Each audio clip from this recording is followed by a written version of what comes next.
Assalamualaikum warahmatullahi wabarakatuh. Kami dari kelompok 8 ingin mempresentasikan hasil diskusi kami tentang perbandingan konsep pendidikan Syed Muhammad Naufil Al-Athos dan Syed Hussein Nasr yang beranggotakan saya, Fatna Zuri Fitri, NPM 0068, Abdul Muiz 0073, Aswatul Hasanah 0056, dan Rizka Anggita 0074. Yang pertama, konsep dasar pemikiran. Yang pertama, Al-Athos, bahwa ilmu merupakan suatu kesatuan dan berasal dari Allah SWT. Kemudian manusia untuk mendapatkan ilmu tersebut atas dasar pemberian dan pemerolehan. Maka fungsi dalam Islam juga harus selalu menjadi pedoman hidup dan memberi arahan tujuan kehidupan manusia.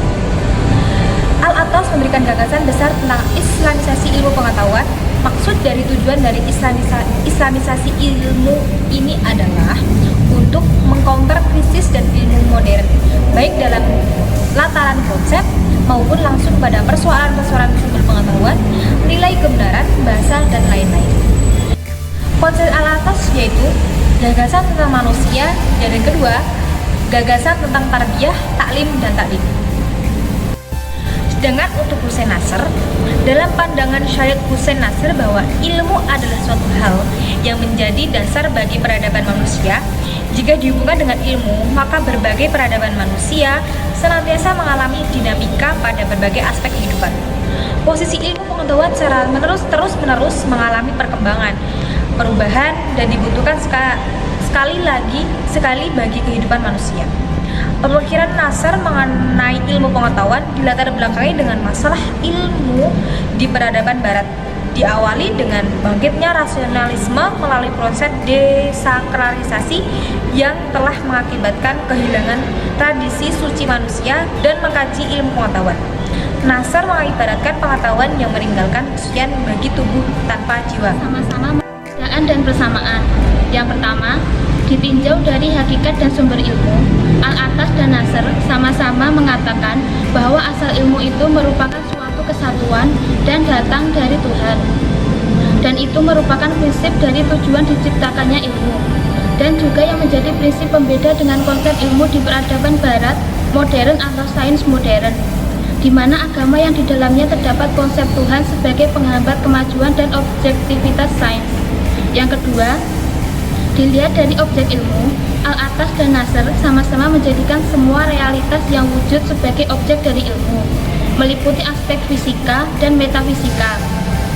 Dan itulah worldview Islam. Dari titik pandang Al-Athos dan worldview tradisionalis dari titik pandang Nasr, dan ini pula yang menjadi pembeda dengan konsep ilmu pada peradaban barat modern. Karena objek ilmu hanya apa yang bisa diukur melalui rasio, indera, dan pengalaman. Yang ketiga, peran jiwa dalam konsep ilmu. Al-Athos dan Nasr menjadikan jiwa dalam konsep ilmunya sebagai suatu fakultas yang memiliki fungsi cukup besar dalam hal diperolehnya ilmu. Yang keempat, tujuan dari ilmu bisa dibilang sama antara Al-Athos dan Nasr. Keduanya ingin menjadikan manusia secara individu terlebih dahulu untuk menjadi manusia yang baik dalam bahasa Al-Athos, sedangkan dalam bahasa Nasr menjadi manusia suci. Tujuan dari ilmu bisa dibilang sama antara Al-Athos dan Nasr. Keduanya ingin menjadikan manusia secara individu terlebih dahulu untuk menjadikan manusia yang baik dalam bahasa Al-Athos, sedangkan dalam bahasa Nasr menjadi manusia suci. Selanjutnya, konsep otoritas. Al-Athos dan Nasr keduanya tidak menafikan adanya otoritas tertentu dalam hal ilmu. Karena itu pula yang membedakan dengan konsep ilmu pada peradaban barat modern, di mana otoritas tidak terlalu diperhitungkan. Yang selanjutnya, worldview yang digunakan antara Al-Athos dan Nasr terdapat perbedaan dalam memecahkan persoalan ilmu. Al-Athos menggunakan satu cara pandang dari dunia Islam atau Islamic worldview dengan memandang ilmu dari pandangan dunia Islam. Sedangkan Nasr menggunakan cara pandang atau pandangan dunia tradisionalis atau worldview tradisionalis, terutama dari peradaban timur dengan pengaruh dari Persia dan Islam yang banyak berperan dalam bidang studinya. Yang terakhir, ruang lingkup filsafat ilmu meliputi ontologi, epistemologi, aksiologi. Konsep ilmu, Al-Athos dan Nasr mempunyai titik tolak yang berbeda. Al-Atas konsepnya berawal dari hakikat ilmu yang berasal dari Tuhan. Akan tetapi, Nasr tidak hanya menunjuk Tuhan dalam Islam.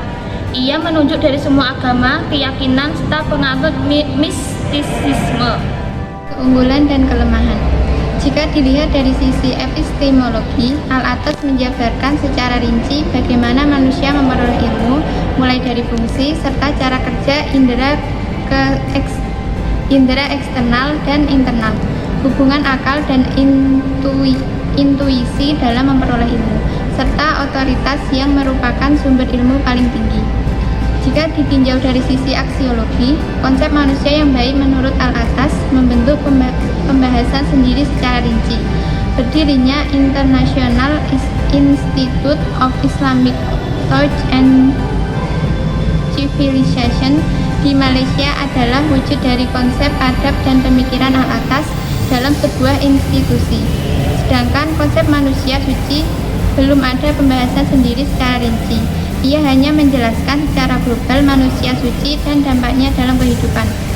Selanjutnya, keunggulan dari konsep ilmu kedua tokoh tersebut, jika dihubungkan dengan cara pandang keberagamaan, maka implementasinya jika konsep ilmu dihubungkan dengan konsep Tuhan, maka dapat dianggap bahwa konsep ilmu Al-Atas lebih relevan untuk diaktualisasikan dalam kehidupan masyarakat Muslim yang masih memandang sesuatu di luar keyakinannya adalah salah. Dengan kata lain, masih memposisikan dirinya sebagai eksklusivisme. Jika menggunakan cara pandang inklusivisme dan pluralisme dalam memandang ideologi di luar keyakinannya, maka konsep ilmu nas lebih relevan dan lebih mudah menerima suatu perbedaan. Kesimpulan, dalam perkembangan pendidikan Islam pernah berjaya pada masa dinasti Abbasiyah, yang mana perkembangan ilmu pengetahuan dan sains berkembang pesat. Dan pada masa akhir dinasti Abbasiyah, Islam mengalami kemunduran. Baru pada abad 19 atau abad kebangkitan Islam, mulai ada respon terhadap ilmu-ilmu pengetahuan modern, termasuk filsafat dan pemikiran pendidikan Islam. Hal ini ditandai dengan munculnya tokoh-tokoh kontemporer dalam dunia pemikiran kependidikan Islam, seperti Syekh Naqib Al-Atas dan Syekh Hussein Nasr mengenai konsep pendidikan Islam, yang mana Syekh Muhammad Naqib Al-Atas adalah seorang di antara intelektual muslim dunia kontemporer saat ini. Akan tetapi juga karena ia telah memberikan tawaran baru dalam membenahi ketertinggalan pendidikan Islam, ia memberikan analisis bahwa yang menjadi penyebab kemunduran Islam adalah bersumber dari kelalaian kaum muslimin dalam merumuskan dan mengembangkan rencana pendidikan yang sistematis berdasarkan prinsip-prinsip Islam secara terordinasikan dan terpadu.